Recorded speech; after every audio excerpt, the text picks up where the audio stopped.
Hi, this is Farmer Hannah, and today we are planting carrots into our no-till beds after adding Vermicast to the tops of it.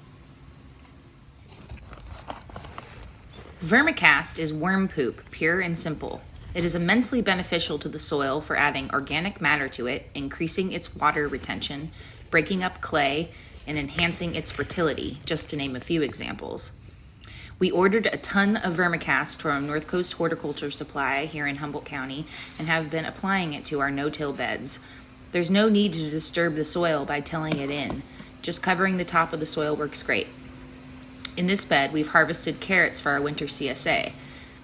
We take advantage of the loosened soil and the opportunity to hand weed the bed for any remaining unwanted weeds, and then we apply a nice layer of Vermicast across the top.